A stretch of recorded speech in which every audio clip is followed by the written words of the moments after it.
network is at all interested in it. You I think don't.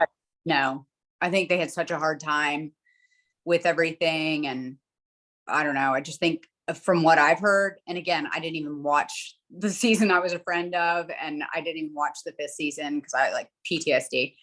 I don't think so. I don't feel like they really love the vibe of the show. And you That's think just the impression that I get. because Miami has a lot of the same people, like you think if Dallas came back, they would Maybe they would recast? bring back like an OG or two, you know, just to make it cohesive if they did that. But I don't know. I mean, they obviously had a casting issue.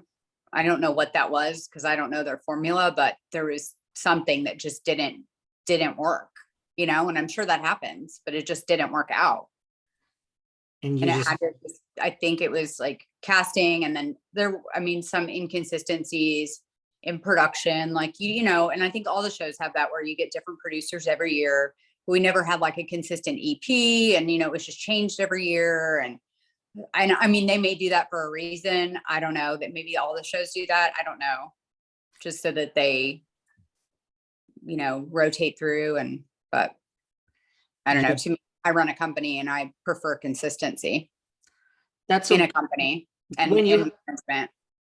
When you have good employees, you know, you usually don't want to start switching them around. I don't have turnover. Yeah. Like we don't have a lot of turnover. So, you know, obviously I run a very different business than a network. So I have no way of knowing what it's like or to run a, you know, company like that, but mine's very different.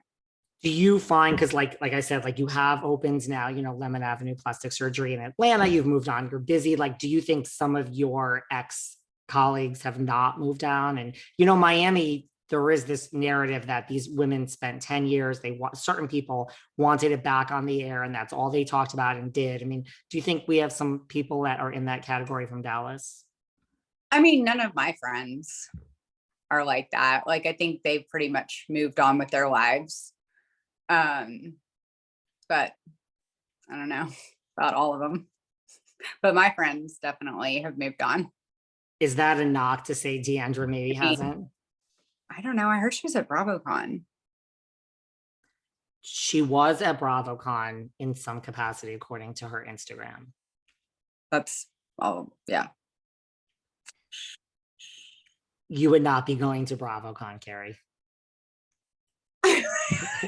I have to ask these questions. I mean, your face says it all. I mean, if I was asked by the network and paid, sure. Yes. I'd be paid appearances.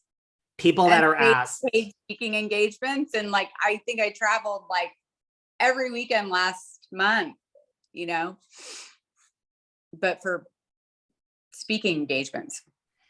Yeah, like the people that were asked were definitely paid. Yeah. What about, have you heard this rumor before we move on from talking about Real Housewives of Dallas? There is this rumor that I've heard, you know, that keeps resurfacing that, you know, Claudia Jordan from Real Housewives of Atlanta is in Dallas, and, you know, maybe they would try to go forward with like a racially diverse cast, like that would involve Claudia Jordan. Have you heard this? Do you know Claudia Jordan? I haven't heard that. I don't know her. So I haven't heard that at all. Yeah, I have no idea. Well, speaking of BravoCon, you know, they announced the new cast of the Real Housewives of New York at BravoCon, one of which was Lizzy Savetsky. You know, my understanding is that Lizzy Savetsky lived in Dallas. Is this true? Mm-hmm. Do you know Lizzy? Yeah, I met her years ago. She wanted to be on Dallas. And so I introduced her to Kameron and to kind of helped her with that. Yes. And my understanding also was that they were filming season 6 of the Real Housewives of Dallas, or, you know, trying to get something going. And she was one of the people, like it was Lizzy and Deandra. I don't know. I know that they spoke to her. I mean, but I don't know, you know, who knows?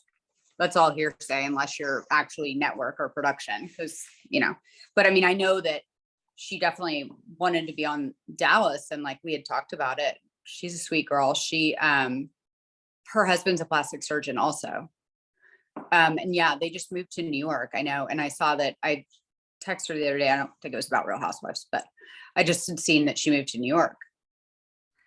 I just thought, because some people say, Andy Cohen made a joke when Taylor Armstrong went back to the OC that now Jill Zarin was looking for a house in every state, that there was Housewives. I mean, my mind just goes to Liz. I mean, that is what Andy said as you laugh, but my mind goes to Lizzy. Did she go from like Texas and try to get on season 6 of Dallas, which never happened, and now she's in New York? And I mean, I don't know. It looks, I mean, that Andy's usually right. It's just the optics on it, like nothing against her, but you don't know her at all. Well, I mean, I know Lizzy, yeah. I mean, I know she wanted to be on Dallas, but I don't know her path of how that worked out. I just know she moved to New York, obviously, and then got on that cast. So do you think she'll make a good Real Housewife of New York? I mean, you were a housewife, you know what it takes. Gosh, I don't know. I mean, I think she's a cute girl. I think she's very vocal. I think she speaks her opinion, which I think is really good. I hope she does really well. I mean, I wish her the best. I don't know their cast, or like, I think it makes a difference who is on your cast also, and who you're with. So I have no idea who she's with and who she has to play off of, but I think it's something that she really wanted to do. So that's exciting for her. Yeah. I mean, I know Jenna Lyons is on it, who was the president of J. Crew. I don't know if you know her. Oh, that's good. Yes. I think you were away on one of your travels. Did you miss New York City Fashion Week? I know you're a fashion girl. You weren't here. Did you have? I didn't get to go this year. I didn't get to go to Paris or New York this year because I was working. I just could not get away. And also we had been in Switzerland and then we were in Tahiti. And so we went back to back because it's Mark's 55th birthday and our 13-year wedding anniversary is this week. And Zuri's birthday is, our anniversary is next week. Her birthday is next week. Like, it's just like all the things. So we celebrated before, so we couldn't go to the fashion stuff this year. Do your kids have an appreciation for travel? Like, I've been to 56 countries, but I didn't start traveling till way later in life. Like they appreciate it. Like Zuri she doesn't even want a party for her birthday. Like she's having 2 friends spend the night and we're going to Nobu because she likes Nobu. I mean, I'm like, really? What are you, 47? Like, I mean, you're turning 10. But she would rather have an experience than a gift. She would rather travel. She even this morning in carpool, I talked to her about it and she was like, no, I really rather, go somewhere. And she was like, Mommy, it's Day of the Dead and De la Muerta or whatever. And she was like, I really wanted to go to Cabo and celebrate. I'm like, I know, sweetie. I was like, I had to work. Listen, Cabo and Nobu, like, I mean, I know. You might have to start opening Lemmon Avenue Plastic Surgeries in many states.